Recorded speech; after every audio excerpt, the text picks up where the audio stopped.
Olá, estamos aqui para mais um Rosilma Roldan e os Jovens Pensadores.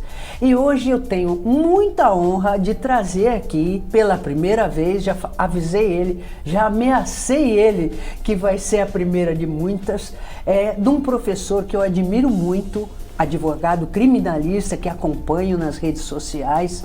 Já conheci pessoalmente e fiz questão absoluta de trazê-lo porque ele tem uma comunicação direta com jovens e ele tem também, ele vai falar disso, uma coluna na Tribuna já há muitos anos e quase todos os artigos dele são muito ligados a mensagens importantes para os jovens e é disso que ele vai falar aqui.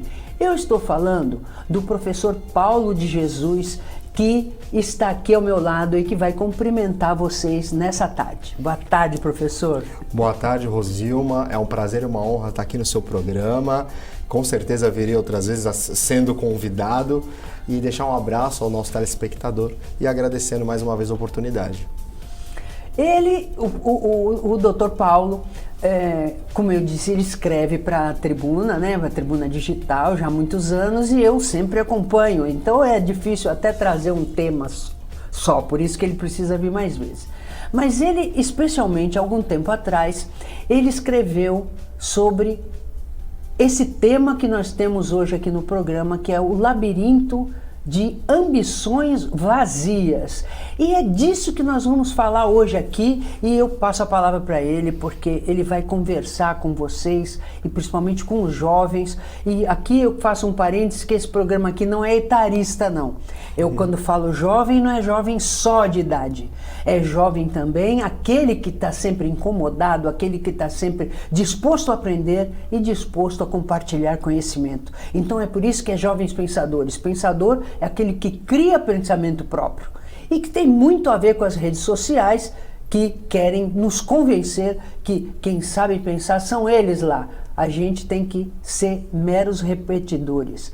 E é nessa esteira que vai entrar o Dr. Paulo, que vai falar aqui para vocês sobre o que é essa história, Dr. Paulo, de labirinto das ambições vazias. Como é que é isso? Isso é muito sério, hein? Isso foi uma coluna que foi publicada no último dia 16 de março, eu escolhi essa coluna justamente pela proximidade com a gravação do nosso programa e por ser um assunto que eu volto com frequência a falar dele com relação à questão de como nós estamos cada vez mais solitários, apesar de estarmos cercados por pessoas o tempo inteiro. Quem de nós quem está assistindo aqui, quem nunca viveu a sensação de estar num restaurante e de repente olhar para uma família ao lado, um casal com filhos e todos ao celular e ninguém conversando entre si. Então é nesse ponto, entre outros pontos que eu trago no texto, eu trago essa solidão que nós estamos vivendo hoje e essa solidão funcionando como uma catapulta para as redes sociais, em que nós vemos ali só fotos maravilhosas, de momentos fantásticos, de felicidade plena, muitas das vezes, ou se não a maioria delas, não tão felizes assim, e que causa essa ambição desmedida por ter aquilo que está nas redes sociais, causando esse vazio. Por isso no texto eu falo labirinto de ambições vazias, porque se nós não nos atentarmos, todos nós sem exceção, nós acabamos nos perdendo em busca de algo irreal, em busca de algo inatingível, que são essas fotos nas redes sociais, acabando deixando de lado o convívio com as pessoas que nós amamos, nos privando de conversar com os nossos pais, com os nossos filhos, com os nossos amigos, para ficar imerso naquele celular, preso naquele labirinto em busca de algo irreal e algo que, mesmo que se uma vez concretizado, não preenche o nosso coração, porque não são os bens materiais, as conquistas, as fotos que preenchem o nosso coração, são os amores, as dores, os convívios que nós temos com as pessoas que nos querem bem. Então o texto fala um pouco disso. E é a primeira vez, Rosilma, que eu tenho a oportunidade de falar a respeito de um texto que eu escrevi, porque normalmente a gente escreve e tem o retorno das pessoas comentando, elogiando, criticando. Mas você falar a respeito de algo que você escreve é bastante emocionante. E obrigado pela oportunidade em razão disso. E eu sou testemunha porque desde que eu conheci, né, e comecei a acompanhar, principalmente no LinkedIn, né, que é a rede social profissional, onde você publica, né, as suas crônicas, eu acompanho já há muito tempo, e eu noto essa sua preocupação. Você é professor de jovens, né? Então eu acho que você sente isso, né, de uma certa forma mais imediatamente, porque você está sempre em contato com eles, e não que só sejam os jovens. Eu, inclusive, um dos últimos programas que eu gravei aqui, eu até mencionei um livro novo do Dr. Augusto Cury. Eu gosto Sim. de ler ele muito, porque uma vez eu estava fazendo um curso de psicopedagogia e ele é muito citado na educação, porque Sim, ele trabalha sem muito dúvida. com a plasticidade do cérebro, como é que você pode modificar o cérebro. E aí eu fui atrás dos livros dele e comecei a ler, porque ele é como você quando você faz seu artigo. É profundo, mas é muito leve e muito objetivo, simples, qualquer pessoa entende. Porque tem gente que escreve um texto pesado, um texto difícil e você não consegue penetrar naquilo que a pessoa quer dizer. E ele é muito assim, no seu estilo, né? Então eu li alguns livros dele e ele está lançando agora um livro que é sobre a dependência da inteligência artificial, né? Os Sim. dependentes da inteligência artificial, e ele fala em dependentes emocionais, mendigos emocionais, que é mais ou menos isso que você mostra no seu artigo, pelo que eu entendi, né? As pessoas estão atrás e vicia, é engraçado. Algumas pessoas da minha família, por exemplo, eu quero conversar com elas e se elas estiverem no celular ou no tablet ou o que for, elas... Espera um pouquinho, e aí você não consegue falar. Não então consegue. É engraçado essa priorização do eletrônico sobre a pessoa que está ali do seu lado querendo conversar com você. É estranho isso, né? Fala para mim, Paulo, como é que você trabalha na classe com essa dependência do celular? E eu vou te explicar por quê. Quando eu dou aula, eu gosto de controlar a classe com o meu olhar. Tanto que classes muito profundas, para mim, é difícil eu dar aula, porque pelo olhar a gente percebe se a pessoa está prestando atenção ou não, e a gente até muda a abordagem que é para chamar a atenção. Como é que você trabalha numa classe, sendo que eventualmente um aluno olha... às vezes alunos até estão pesquisando sobre a sua aula, não vou dizer que não. Eu mesma, muitas vezes, estou assistindo aula e procuro alguma coisa para aprofundar, né? Mas nem todos, a gente sabe que nem todos, né? Muitos estão conversando o assunto nada a ver. Como é isso na sala de aula para o professor? Como é que ele trabalha isso? Eu tive grandes mestres, não é? Desde que eu descobri que uma pessoa tinha que ter uma profissão, que ser advogado criminalista e professor de direito penal. Nesse ano em especial, eu completo 20 anos de advocacia criminal e 10 anos como professor de direito penal da Católica. Escrevo em A Tribuna há aproximadamente mais de 2 anos e uma das minhas grandes referências profissionais foi e é o professor Vicente Cassione, uma das grandes referências Sim. que me inspiraram na minha carreira. E no tempo de aluno, o professor Cassione fez tantas palestras maravilhosas que nos encantaram tanto. Ele tem o dom da palavra. Tem mesmo. E nós ficávamos muitas vezes das 7 da noite, uma palestra começava às 7 até às 11h30, meia-noite ouvindo ele falar a respeito dos júris, dos casos dele, e isso tocou o coração não só meu, como de todos os alunos.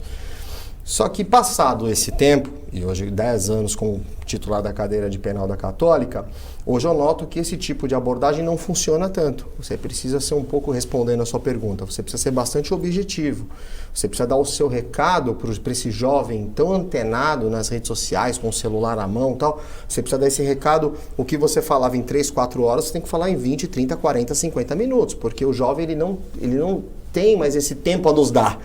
Então nós temos que nos dedicar para ser bastante sintético, para que ele consiga absorver o conteúdo de maneira tal que ele consiga manter essa dinâmica de aprendizado. Com relação ao uso de tablets, de iPhones, de telefones, enfim, de eletrônicos nas aulas, eu não impeço, mas eu estimulo, no meu caso, o professor de Direito Penal, que use o Código Penal, use o Código de Processo Penal, esteja com a doutrina na mão. Eu falo que o livro tem que ter vida, ele tem que ter rasgado, tem que estar puxado a nota, ele derrubou o café, ele precisa ter vida, o aluno precisa utilizar o livro, marcar o texto ali. Eu falo que o meu Código Penal é comentado por mim, está tudo anotado lá, lápis.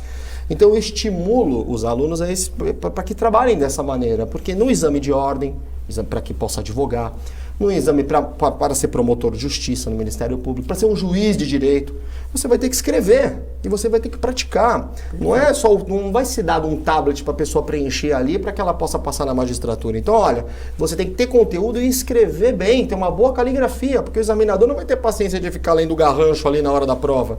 Então, Rosilma, eu procuro estimular que o aluno fique com o livro na mão, estude para que ele possa ter esse conhecimento. Claro, não deixando de lado, não reconhecendo a importância do notebook, da internet para pesquisa, é claro, evidente, mas você não pode deixar de lado a escrita, a leitura e o livro na mão para você adquirir o seu conhecimento.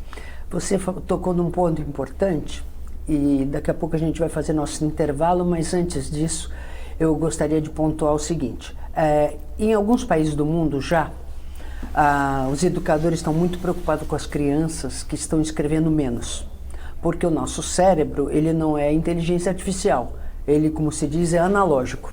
Então, o nosso cérebro ele é movido por certos mecanismos e um deles é a escrita. Como você bem mostrou para os seus alunos, a criança precisa escrever. Sim. Porque isso ajuda a memorizar, a aprender a escrever, a aprender a pensar. Quantas vezes você que é escritor, você está escrevendo e vem um negócio que você não sabe de onde e que você põe no seu artigo? São as aflições. E depois disso, comigo acontece isso, tenho certeza que acontece com você também.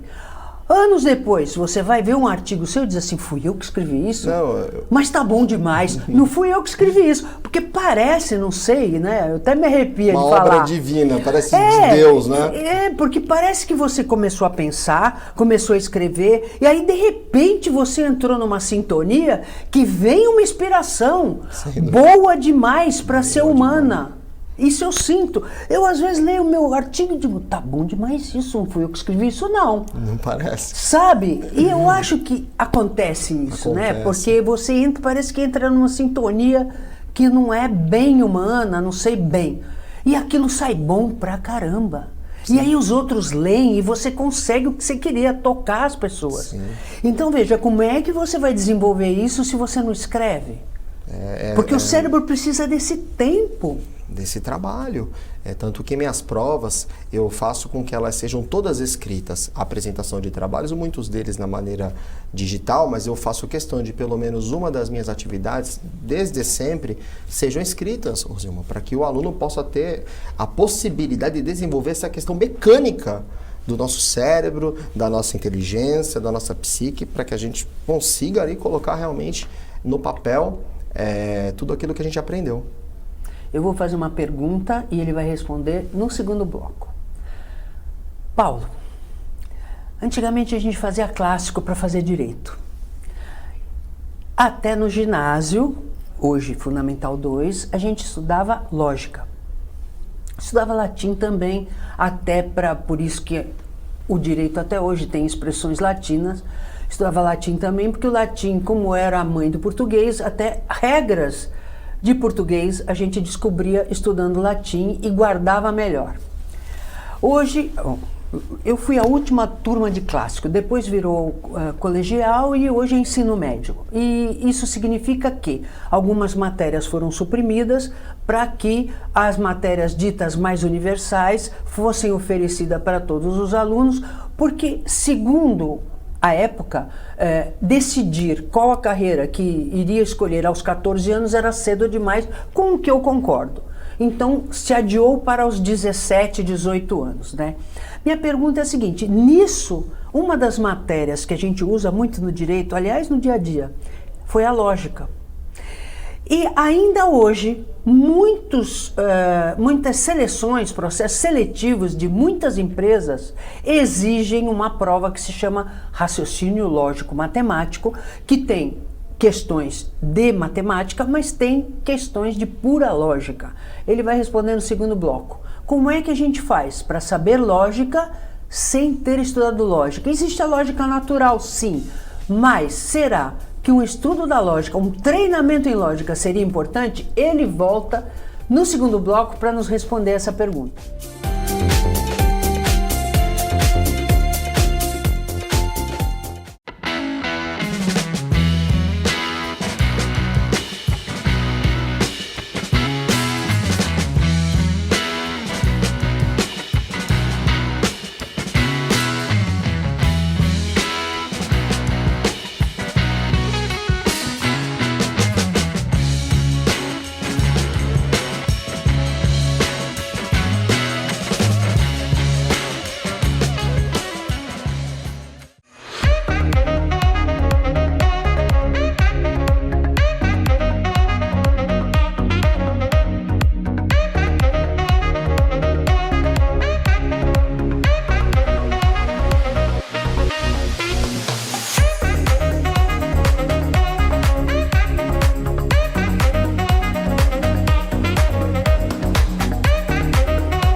Acompanhe a nossa programação 24 horas ao vivo pelas operadoras de TV a cabo, pelo nosso portal e aplicativo oficial, digitalmente via simulcast e nas maiores plataformas de streaming. Saiba mais em tvconsantos.com/abrangência. Somos multiplataforma. Somos TV Com.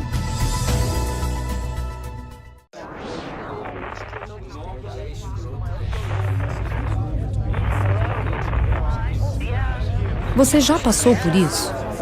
Conhece alguém que esteja passando? Se você já sofreu alguma violência na internet, não sabe o que fazer nem como denunciar, nós podemos ajudar.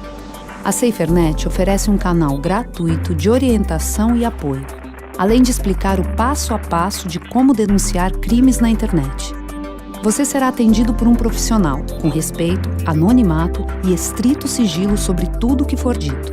Juntos, vamos fazer da internet um ambiente mais seguro, onde todos possam exercer sua liberdade com responsabilidade e respeito. Entre em contato com a gente, estamos prontos para te ajudar. Helpline SaferNet. Navegar com liberdade é navegar com segurança.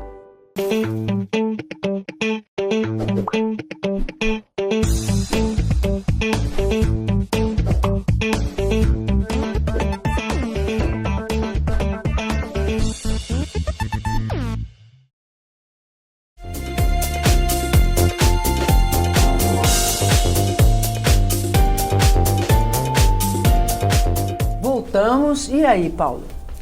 Eu considero o ensino da lógica fundamental, né? O raciocínio lógico, vou trazer um pouco para a minha área de atuação, que é o direito. É fundamental que o aluno tenha, ele consiga unir e pensar em abstrato, Rosilma. Hoje eu tenho notado bastante a dificuldade do jovem, porque nós achamos os livros infantis, infanto-juvenis, Monteiro Lobato, por exemplo. Sim. Nós tínhamos a possibilidade de ler aquilo e nós pensávamos em abstrato.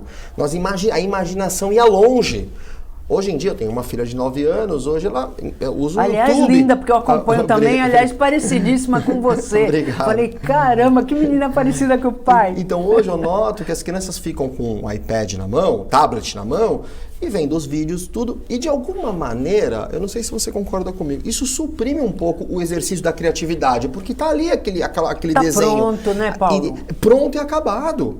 Então eu forço bastante que ela pense em abstrato, leia, e use a imaginação nas brincadeiras, no lúdico, para poder desenvolver. O que isso tem a ver com lógica? Claro que tem a ver com lógica, porque a lógica é o pensamento abstrato. Perfeito. É você conseguir contextualizar quando eu vou ensinar algo a respeito de direito. Existe a legislação, existe a doutrina, existem os costumes, são as fontes do direito.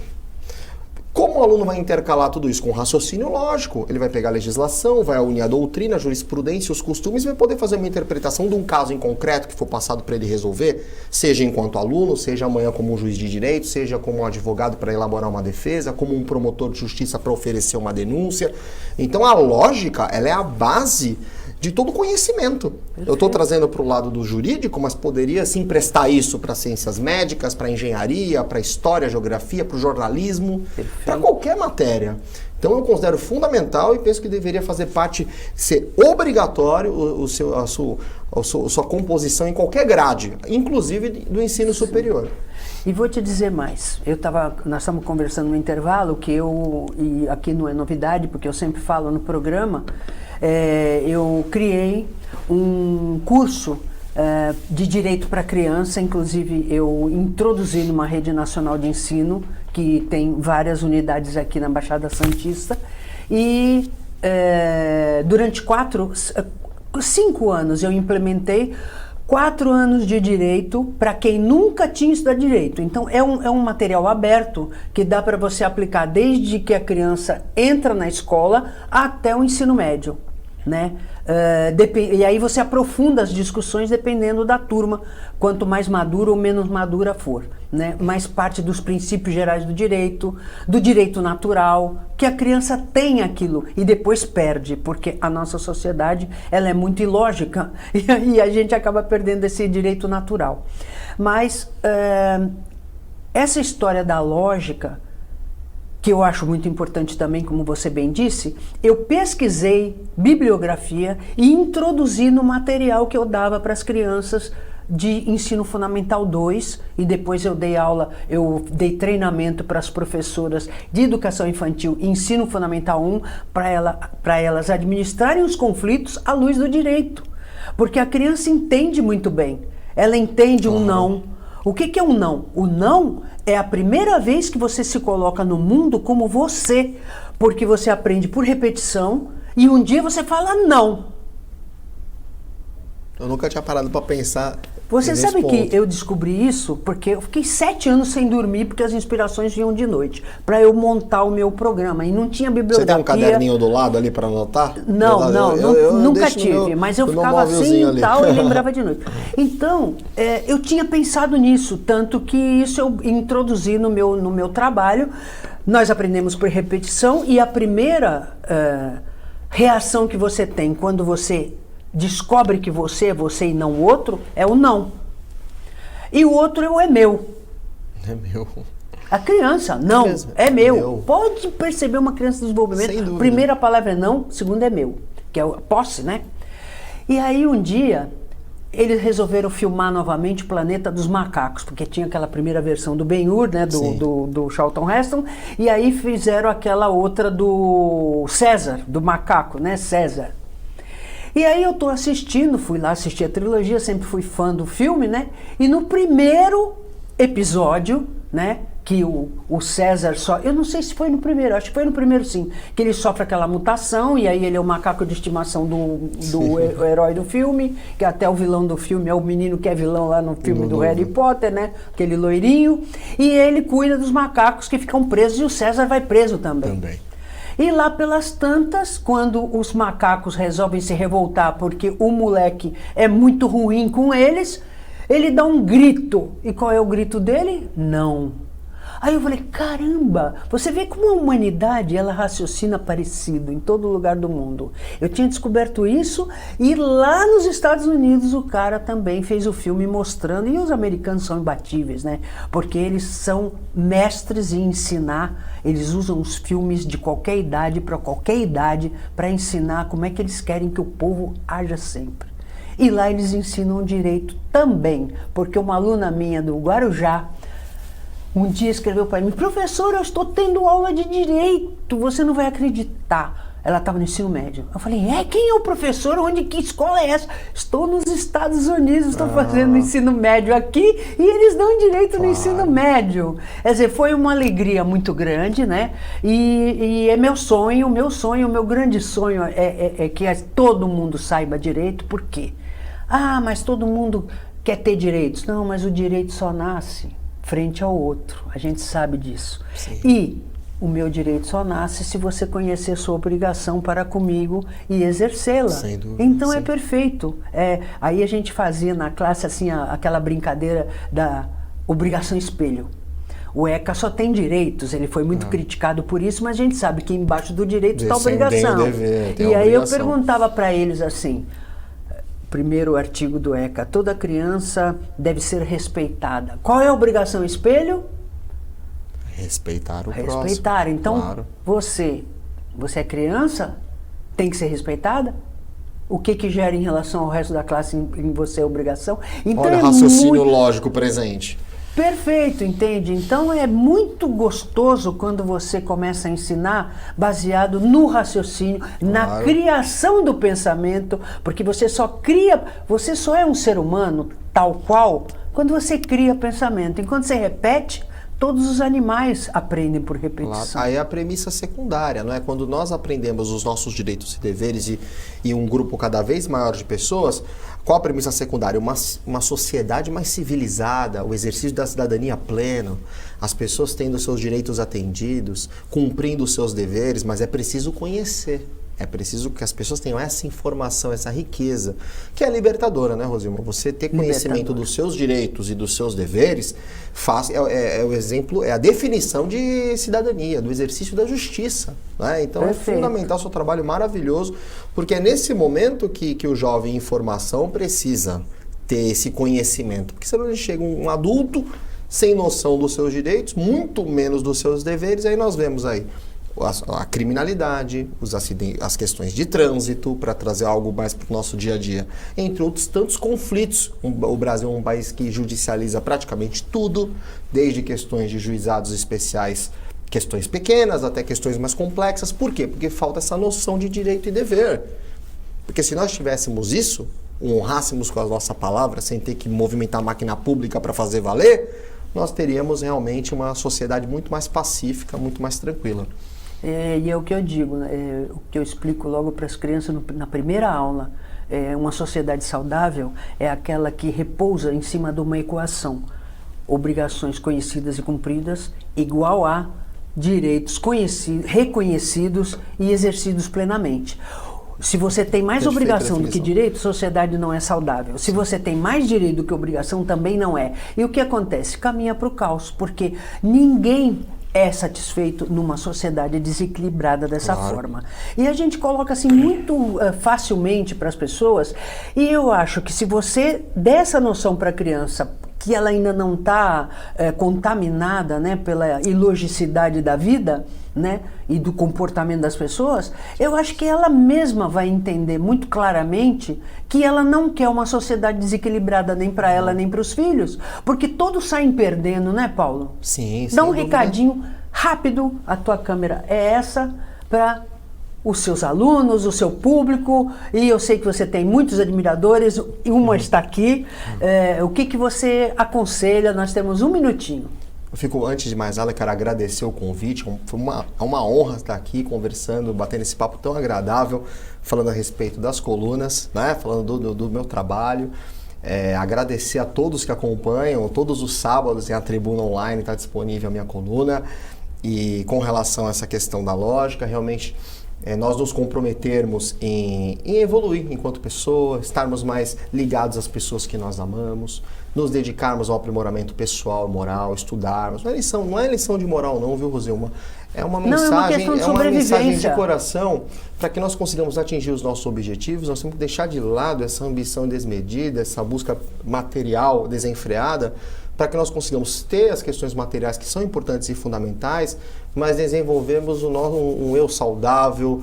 Nós vivemos hoje numa sociedade muito doente, caótica, predatória, as pessoas passando por cima das outras, trocando o pneu com o carro andando, ou seja, tudo muito, colocando o carro na frente dos bois, enfim.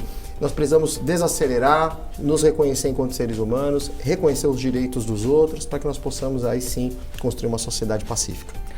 Muito obrigado e espero que vocês tenham adorado, eu adorei o programa de hoje, esperando estar novamente com vocês sábado que vem às 15 horas, com reprise segunda-feira às 17h30, lembrando que pomos sempre tudo no YouTube, no nosso canal Jovens Pensadores, para você assistir e rever quando quiser. Até o próximo programa, se Deus quiser.